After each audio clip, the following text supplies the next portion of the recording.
It's hard to stop. Because Yeah. once you're hooked on it, it's really hard to stop. Trying to figure out what are the priorities and what's the plan. I don't want to be shooting content and shooting media forever. They're always saying, buy a home, it's much better. You have no idea how great it is to hire overseas. I don't want to be a homeowner yet.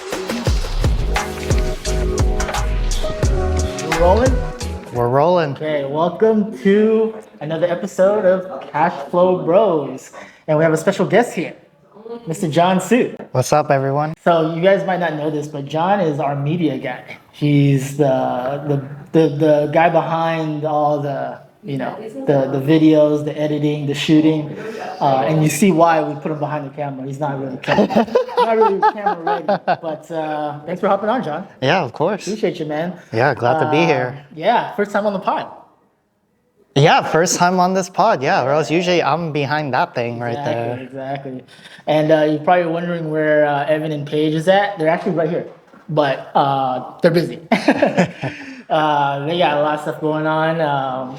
We've been talking a lot about Taste of Vietnam. Have you heard about it? Oh yeah, I've been in the weeds of it too, helping with the whole media side and marketing side of it all. Yep. So if you guys been following the pod, we've been talking about it. If you've been following Evan and Paige, there's a lot of Taste of Vietnam going on. But make sure you call it Taste of Vietnam and not Tove, because Paige will let you know if you abbreviate stuff. All right, no Gen Z stuff here, guys. But in any case, man, welcome to the show. Like I said, Paige and Evan are working on Taste of Vietnam 4, and that's going to be coming up September 16th. So It's next week. Next week here. So by this time this comes out, hopefully you guys have gotten your tickets, but don't miss out, because we talk a lot about networking and trying to find deals, and this is one of the premier events if you're trying to look for people to link up with and find some resources. But in any case, John, welcome to the show. Tell me what's going on with your life. I know there's been a lot. Where do I start? Went on vacation, all right? Yeah, I guess we'll get into that. So from August 7th to 14th, I was in Oahu, Hawaii. Was that before or after the Maui stuff? That's really funny. I landed that Monday, and then the next morning on Tuesday when I woke up to news and notifications. I was like, I'm on vacation. I'm gonna go on TikTok. I get on TikTok. First video I see, hurricane. Second video, fires. Third, fourth, fifth, sixth videos, just locals posting TikToks, just trying to get the word out what's happening. Yeah. Well, you lucked out. You weren't there during the whole madness. Yeah, but see, here's the crazy thing. My girlfriend was there at that Lahaina pier, literally 2 days. Dang. Like, she has pictures of them there. Wow. Because her family came back home, and then they all just, took a 30-minute flight to Maui. It's just like how we just take a 30-minute flight down to LA here, right? So they were there, and literally the picture from what it was before and then to what it looks like now. Damn. Shout out and all the love and thoughts and prayers to all the islanders out there. We feel for you. We had something similar happen to us over in Big Basin, Santa Cruz area, which is like 40 minutes from here in San Jose. And the fire, we had all those fires like 2020, 2021. So Big Basin, which is like one of the homes of the redwoods, all the trees are gone. Well, I wouldn't say they're gone, but they're all burnt. Yeah. And it was kind of a sad sight to see, especially right after the burns. But what I'm trying to get to is that we just went there recently to do a hike because they reopened it. And it's nice. Check it out. And even though it's not how it was before, there are still some trees, and those trees are starting to sprout some leaves. So what I'm trying to say for Maui is we hope that you guys have a safe recovery and you guys come back even stronger. Because Big Basin, we never thought we would be able to go back there and go hiking and stuff. And we're just happy to be able to go there and see the redwood trees. Yeah, like not to compare or anything, but remember back in 2018, 2019, Dude, we had some 2017. rough. The Yeah. orange skies and ash just falling everywhere like it was hail. No, that was a crazy time. It was Hey, but the crazy. good part is I was in college and they canceled school. So I mean, Yeah, and then all of a sudden, bam, COVID, and then bam, life, and then politics and whatever else. Yep. But you know, we're still alive here, kicking strong, and that is why we're trying to invest, get into the cash flow game because you never know what's going to happen out there. yeah, that's right. So you did mention that you had a girlfriend. Oh, yes, I do. That's cool, man. So tell us about that. Yeah, no, like we met back in like December, January. And for those of you that say that dating apps don't work, it does work. Oh. It just needs to be the right person and it will work. So what John, you're saying is it's the user, not the app. No, it's always the damn people on there because I know from my friends, from my own experiences, there's some weird people on there. Oh yeah, yeah. And sometimes it's all about just filtering out the weirdos. So I mean, I know there's definitely a bunch of weird dudes out there. There is not enough filters to filter out the weird people. Yeah, and then I mean, some girls are just kind of weird too. So I mean, like You know, I joke around a lot with a bunch of my friends who are on the apps, and I'm always like, oh man, dating apps, that's like where you find the armpit of the population. But I talk smack, but I was on it too, so yeah, I mean, so count me in that population. yeah, I would say it's mainly like the culture behind it. Like, you know, when Tinder was out, Right, it really hookup started that culture. hookup culture and everything like that. And then, you know, with like the pandemic, I feel like everyone's just, you know, trying to get laid. And then they just go in with the intention. If you go in with the intention of trying to get laid, you're not going to really go anywhere. Yeah. Especially if you're trying to look for a relationship too. If that was like your goal, but then you just kind of want to fuck around a little bit, it ain't going to work both ways. You know, you don't learn that, especially as a guy, until later. You know, you're always chasing, and then you're like, why am I chasing the aesthetics and the good looking stuff? Right? Waste of time. Yeah. So that's good, man. You're finding out too. Yeah. So since December, January, that's cool. That's around the same time that I met my girl. Yeah, I heard. Summer of love over here, Yeah, man. that's right. But yeah, how's that been going? It's going great. She became my girlfriend on February 4th. And then, yeah, we've been together for 7 months now. Woo! This is kind of a big deal because if you guys are in San Jose or the Bay Area, John is the prince of the Bay Area. You know, most eligible bachelor, very innocent but successful business savvy guy over here. So Yeah, this I don't guy's know why too I'm selling- kind. This guy's too kind. I don't know why I'm selling you. You already got a girl, so in any case. But I'm glad that you randomly were down to hop on the show today because I wanted to talk to you. Because last time we had you kind of on the show, you were helping us still in the back, but Yeah. we had you talk to Thatch. So check out one of our previous episodes when we had Thatch Nguyen on the YouTube or on the pod. But we were. Thatch Nguyen, a real estate mogul investor, runs a really awesome mastermind for people who are trying to get into investing. And we were telling Thatch that, you know, this is going to be one of his first prodigies here. So what progress have you made on the investment side, getting your first rental, if any? Okay, so first I'm going to talk about my stocks. Put it out there. For that, that's been the most passive side of it all. Okay. I have it on auto pay where like I just every month few $100 just goes into like a fund. Nice. And what are you using? It's a thing I found a while ago called Betterment. Betterment? Yeah, like Is this like from BetterHelp? Is this the same you company? think so? No, it's not. I mean, that's kind of just where I've been kind of like. I just put in like for that one's like $100 Okay. every month. It's something small. It's not something I really like think an of. ETF or It's- let people know because I think we don't talk enough about stocks, and that's also you know, Yeah, so like I'm probably not even the best person to talk about stocks with because personally I don't even really know. Yeah. I just know is that it's this fund that I think it's an ETF. I just put my money in there and I just see it grow. and it just kind of grows on its own. And how much has it grown? I think I'm in like a couple thousand. Couple thousand, and like what percentage has it grown since you put you?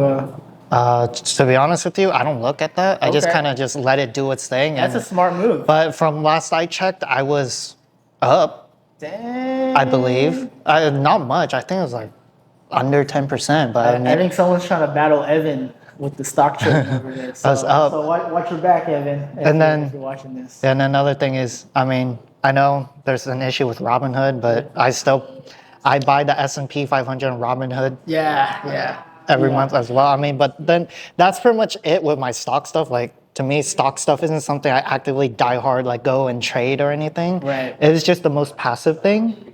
But then now when we get into the whole real estate side of things, I've totally switched my plans from what it used to be before. Okay. So I wanted to have owned a house by 2024 or 2025, but that has since changed because what I want in life has kind of changed. Like I don't want to be a homeowner yet because of most people are like, oh yeah, you own a house, great. But they don't know all the costs that comes with owning a house. I'm not trying to pay that property tax. Yes. I'm also not trying to tie myself to a certain location. Yeah. When I don't even know where I really truly want to be. And I still want to go explore the world, travel, have the freedom to be like, okay, I'm done with the city. I want to move to the next one. Because we all know San Francisco's kind of right now. So I'm a little sketchy. Yeah, so I don't want to own a home yet. At some point, sure, maybe when I am more stable and knowing where I want to settle and whatnot. But for now, real estate isn't really in the question because instead I'd rather make more money first and then decide what I want to do with that money than to just be like, okay, I definitely want to buy a house because I don't even know if I even really want to do that.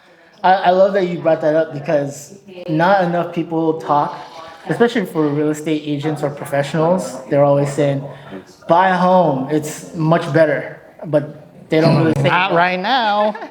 Hell no. They don't say why, and they don't say for who, right? Because it's a personal decision, and there's costs associated to owning a home. Right? You gotta pay the damn agents.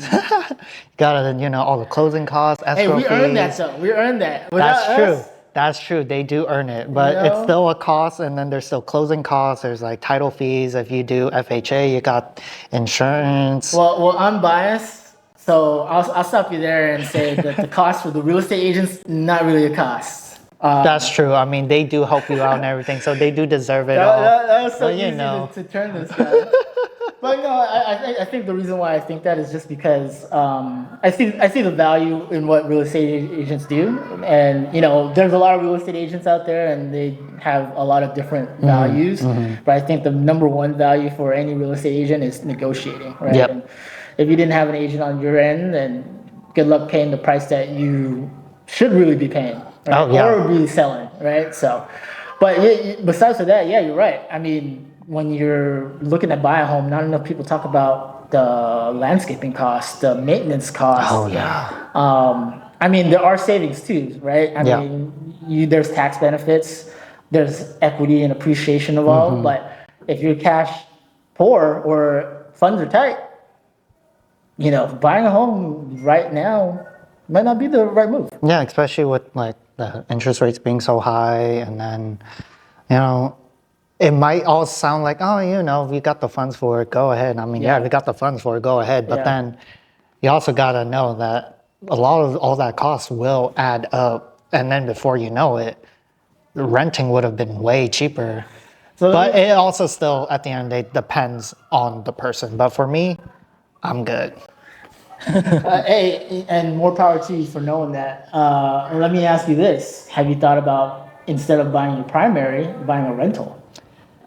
Yes, but before I get to that step, there's something else I want to do before I get into buying a rental. Does it have anything to do with getting on one knee and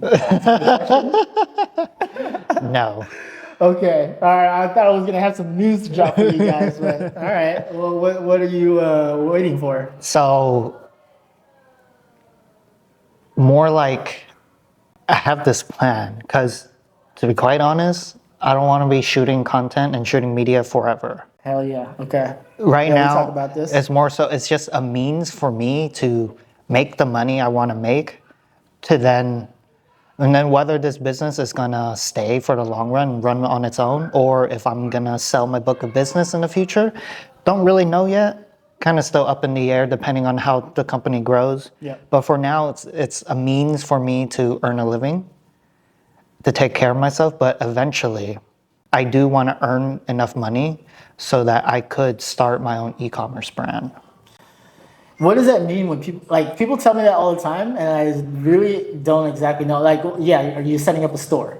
Yeah, essentially it'll be my own store. I'll be selling products, but then I'd be building a brand around that product. So it's not just like a commodity, Yeah. just a little product that maybe you buy once, twice, and then never again, but like Yeah. a brand. And there's like many brands out there that Yeah. like have been very successful and they make so much money. Holy shit. So what are you trying to sell? See, that's the main thing I've been figuring out right now. Like there has been one thing, I had this really great idea based off of what's been needing in like the world right now and kind of like from my own background and things like that. But it has to do with a device that will help people stop smoking cigarettes or vaping. Because we all know that's kind of like a big device thing. exist? It kind of exists, but I've seen a lot of flaws with these devices. Okay. And like I've been buying them to try them, Oh, interesting. to do, that's like my market research going, and like, yeah, a lot of it's great. I mean, I don't know how effective it really is, which is why I want to do more market research before I even like kind of dive into it. Do you smoke? I do, Oh, okay. or like I vape. You vape? Yeah. Okay, but not regular cigarettes. No, not anymore. I see. That's cool. You never know. I see these people with the baby ass faces, and I'm like, oh shit, this guy like smokes and all that. So, but that's cool. I mean, Yeah. to each their own. I mean, I like to get down on little green sometimes. So, but I get it. So you're trying to. Was this something that came up because you were trying to quit, and then you're like, oh man, there's no good products out there. Maybe I should try to find something myself. Yeah, that's essentially it. Because you know, vaping's not good for you, and like I've been noticing some effects that it has long term. Like what? Like, I went on a run the other day. Holy shit! I was like, oh. I mean, not to call you out, but you're looking thicker, by the way. Oh, thanks. Yeah. I mean, I wouldn't take that as a compliment, but I mean, I used to be like 140. yeah, you were scrawny. So I was Johnny. scrawny, so I'm You actually were kind of scrawny, glad that I'm a Johnny. little bit bigger. Yeah, You know? you Yeah. filling out your shirt a little bit. Good for you, man. But it's. I was gonna say maybe it also has to do with you not smoking, or have you been smoking? Not as much. Oh, okay. Not really. When my dad quit smoking, all of a sudden he gained so much weight for some reason. I don't know what's the science behind that, but I think I might have gotten bigger because it's probably a combination of the gym and, you know, that relationship weight. Yeah, that's right. That's that love weight, right? But not to like harp on, you know, how you look. It doesn't really matter. And you look fine, buddy. No, thank you. But I'm kind of glad that you're bringing up all this stuff because I feel like a lot of our listeners are kind of in the same boat as you, starting out younger in their 20s, maybe the 30s too, but trying to figure out what are the priorities and what's the plan. Yeah. And like the reason why I'm even thinking about e-commerce and like why I came up with the idea I came up with was I didn't want to just be like, you know, there's Amazon FBA where essentially That's drop shipping. it's drop shipping. You just find some product that you think is going to do well. You buy a good amount of it and then you let them fulfill. But then at that point, there's no brand loyalty. Like Yeah. you're just trying to chase that hit. That's Right. essentially what you're doing. But I would rather build a brand. But then what comes with building a brand, you need some kind of like good founder story. Yeah. And honestly, I don't want to start something where it's kind of like I'm not into it, you Yeah. know, like I want to be into it. There has to be like a reason for like the brand and like how it can help people. And if it can like change the world, revolutionize something, great. Which is why I even went to this whole idea of like, you know, help creating something that will help people quit like vaping, smoking, whatever.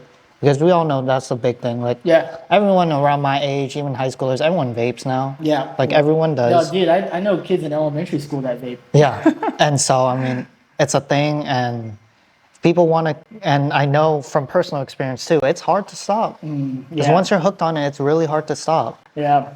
And like, there's all these devices out there that claim to work. And like, I've even heard stories from other people that like vape or smoke. They've tried quitting. They've tried the patches. They've tried the gum. They've tried these nuanced devices. And it's like, it kind of works, but then there's a lot of things when it comes to it. Like, there's should be some kind of accountability, something to like even like track the data, like how many puffs are you taking, how many are you taking per day, like a way to track it all. Because then if you have good data, you can make better judgments. Have you seen those? I don't know if it's a whistle, but it's basically like fake. Yeah, I've seen that. That's it's called Camuso. That's like the main brand, and there's like other ones now, but Camuso claims that like any other brand's a copy of theirs, but it's literally a metal whistle for $90 fucking dollars. I know, dude. But hey, they found a position in the market and able to charge what they charge because they were first.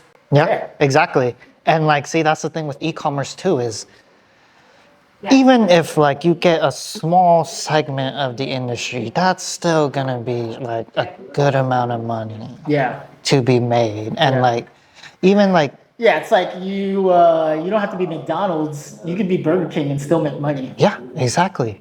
And like, it's just a matter of finding a product and being passionate about that product that you're willing to, you know, go through all the pains to get it out there. And like, honestly, this would be something that I'd be very passionate about to even like go full force into it. That's cool, man. Yeah, But I mean, you gotta find stuff you're passionate about. And it sounds like a cool little project. Not a little project, but it sounds like a cool project. Yeah, and then I mean, I know everyone also has someone in their life that probably smokes cigarettes, vapes, or something like that. So what's the plan of action?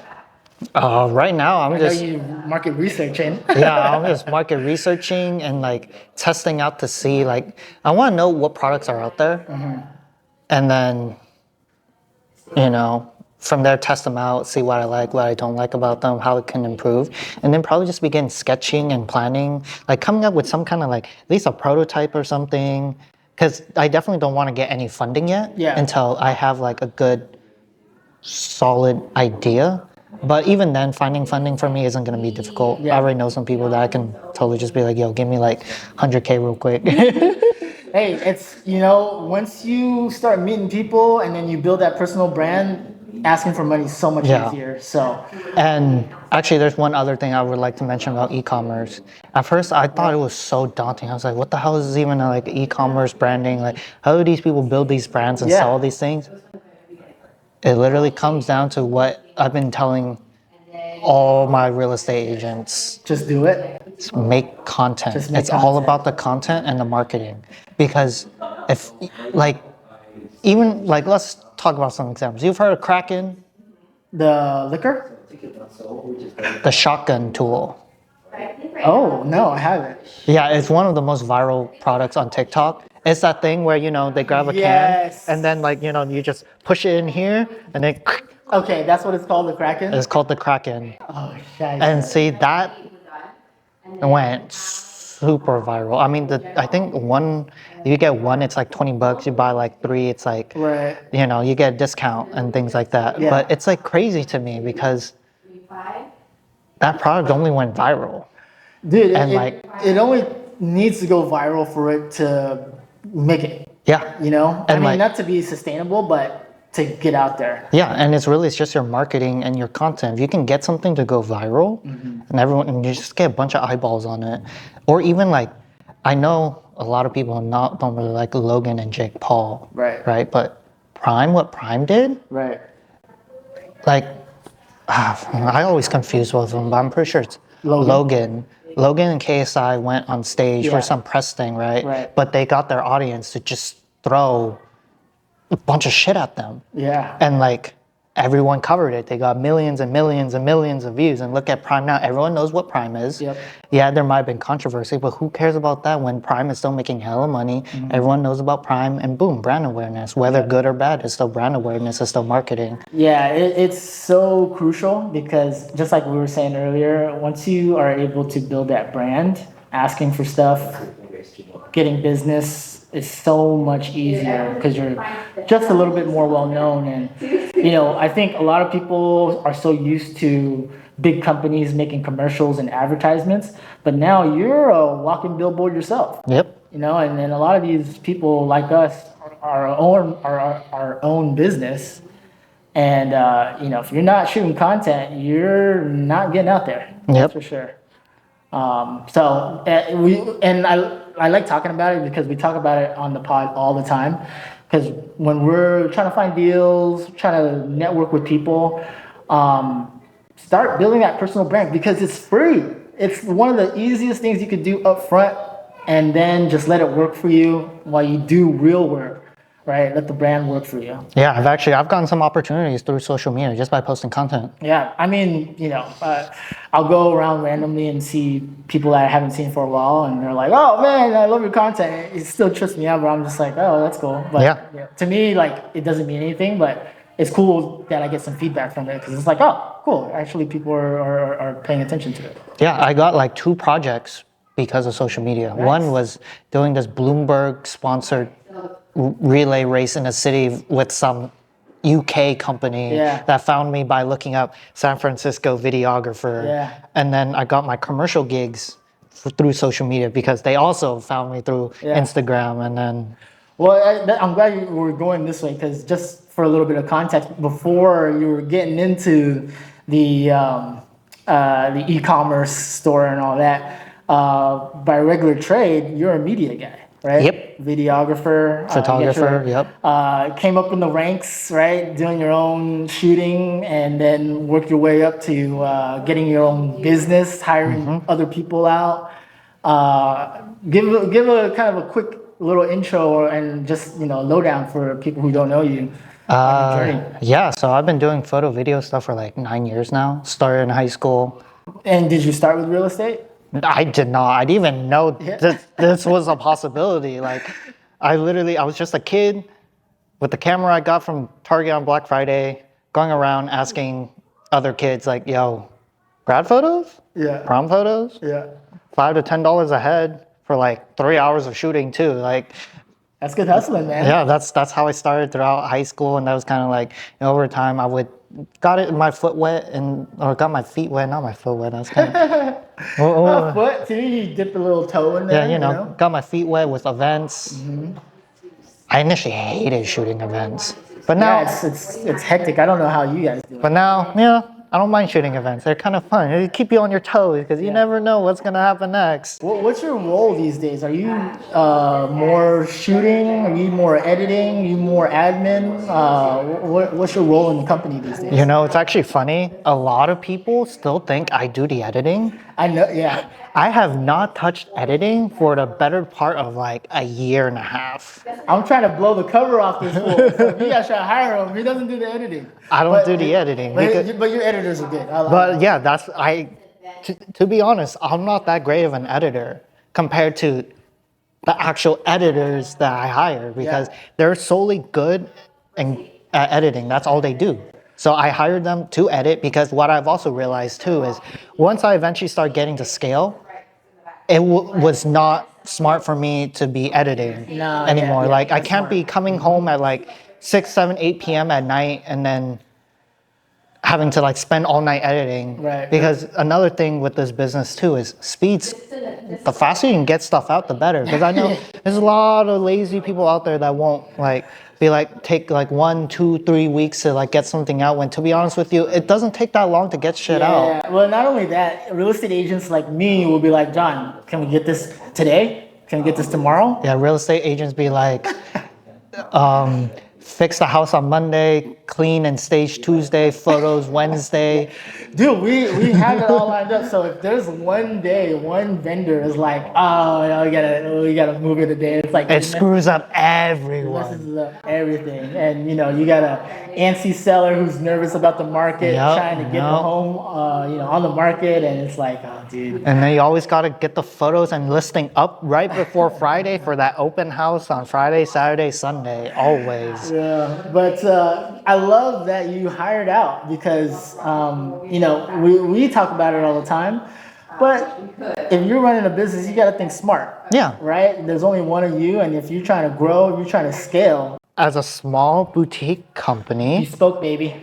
you know, we can't, everyone can't hyper specialize into something because we ain't got the, you know, The capacity. the capacity, that's Yeah, right. yeah. So I have like about 4 editors and 4 VAs, 4 editors, but then 2 of them double as marketing and admin assistants as well. So they edit and do marketing admin stuff depending on what's more important at the time. Yeah.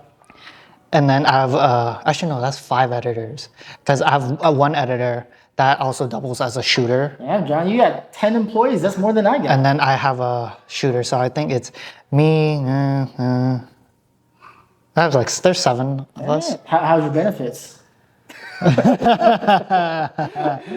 I know, I'm just joking. We'll probably cut that out. Yeah, everyone's 1099. Yeah, there you go. Everyone's Independent 1099. contractors, We small boutique, we ain't got the funds to be paying no high salary. And what's the percentage of staff that's here, you know, local or in America and overseas? 3 out of the 7 are local. Nice. Okay. The rest are Majority overseas. is overseas. Because let me tell you, people, Yes. because I know people kind of get rubbed the wrong way because of this. Like I know I've mentioned this to my friends Rub 'em, before, baby. and Rub 'em like the wrong way. people get kind of like they get rubbed the wrong way. Like, you know, I mean, I get it, but it's like you have no idea how great it is to hire overseas, especially for tasks So nice. that like honestly you don't need to be paying like 50, 60, 70, 80K a year. It's expensive to live here in the Bay Area, man. Yeah, if you're a high school student, maybe trying to go to college, those tasks are honestly beneath you. Even Yeah. though you're young, trying to be an admin or whatever, Yeah, like you're trying to do data entry. your time is much better spent somewhere else. Yeah, like that's why it's, and like the cost you save, like you'd have no idea how great it is to save on the cost because payroll and employees is always the biggest cost to any business. Oh yeah. Always the biggest cost. Yeah. And like we're trying to grow, we need the funds to grow. If we don't have the funds, Yeah. how can we grow? Yeah. We can't scale, and then we're just going to be stagnant the whole time. What's the point of even being in business? Mm-hmm. So getting VAs is great. I just know sometimes people, they kind of hate it, like, you know, why are you paying these Yeah, people yeah. overseas so low? Why are you like Right. hiring people overseas? Like, why don't you like give jobs to the Americans? For But it's them, like- it's actually a good wage. And, you know, yeah, we talked about giving the jobs to maybe a more capable American, but honestly, it's too expensive for the type of job and it's beneath that person. yeah, like I would rather take them instead of spending the money to hire people to do marketing and admin tasks, like here locally, I'd rather pay photographers, videographers, Right. a higher amount locally to help me do more shoots, Yep. which is the Money thing, maker. it's a money maker. It's what's generating the company business Yeah, that's smart. versus admin marketing. Like, I'm not paying someone 50K of you to literally post a social media post for me, man. Come on. Yeah, I can do that exactly. myself. Oh yeah. And how happy are you with the VAs? They are great. I mean, it was definitely a learning curve starting out to like, because at the end of the day, you are managing people. Yeah. And especially if you don't have experience with that, it takes a bit for you to get used to and to figure out how to be efficient about it, making sure they're like on task and Yeah. even really finding the right VA. Right. So I love my VAs right now. Like, That's awesome, man. Yeah, I have a VA too, and I love her. And I actually feel like I need to hire another one already, but soon. But I'm also happy you brought this up too because I have a family member of mine She owns a restaurant, sushi restaurant, which is actually doing pretty well. Oh, Gets pretty good business, very crowded, but she literally works there by herself with her husband and like two other staff. is it local? It's well, not here. It's actually in Germany. Oh, okay. I have family over there, so but you know they run a pretty successful sushi business, but it's just them, and she's literally there working at the business 24/7, and she's also was pregnant Oh, and just had a baby. damn. She's back in the office.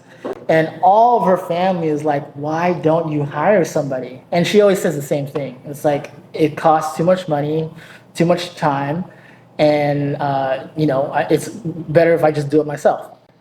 So, what made you hop over that obstacle and say, dude, I can't do this by myself anymore. I need to hire people. Okay, first of all, love that hustle. Like that's like the epitome of hustle, though to the far extreme because you don't have to do that. No, and I'm like, yo, you just had a baby. You should be with the baby, but the baby's like with the family, and she's like, I gotta get back to the like. Yeah, the especially restaurant. since she has a baby, she has a family, she has all these things going on for her. I mean, if it's someone like me, like, young, and especially if you were single, young, Right, you no ain't got no responsibilities. responsibilities, yeah, hustle all that much because that's what's gonna get you to that level. Yeah. But with her having a family, having kids, and all that, like, if she just hired out, like, even like someone, a receptionist to, take people in, like cooks to do the cooking, waiters to do all the serving, and all she did was just come in like maybe like once a week to just count the money, check things out, like do the more on the business tasks instead of operations. Yeah. She would be a lot happier. Should be a lot happier, and honestly, I think her business will grow more too. Just 100%. Like for me, the hurdle, like how I got over this hurdle was through a very late, stressful night this one time. This sounds like a bad night. There was this client I was working with. We shot this condo in San Francisco. And I think pretty much only photographers would really understand this. But in this house, there's so many different colors everywhere. There's a red wall right there, like green wall. Right, And then inconsistencies. all the balls were different colors. Some were super yellow, some were like white. And it was just so much different colors everywhere. That's a home page with love right there. And then the windows, like natural light that comes in through windows is always blue light.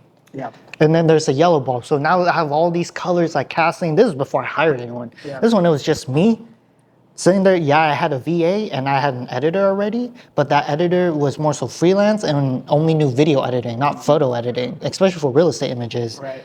My VA didn't know what to do. And this was also, I just got back from a shoot, long day, had dinner, and by the time I started editing, it was like 10 p.m. You can see all the colors. And I'm sitting there and I'm trying to do all this. I'm like, this isn't working. And then I eventually found a solution, which I finished at like 2 or 3 a.m. Right? And then I was like, damn. But my solution was to desaturate all the colors. Like it just turned grayscale. And I was like, I mean, it looks cool. Sent it over to the agent. Next morning, she's like, What the hell is this? I would what be is like, this? John, what are you doing? What'd you do? Why does it look like this? And I was like, fuck. So then that same day, I was like, okay, I spent all day like just trying to like fix it and figure it out.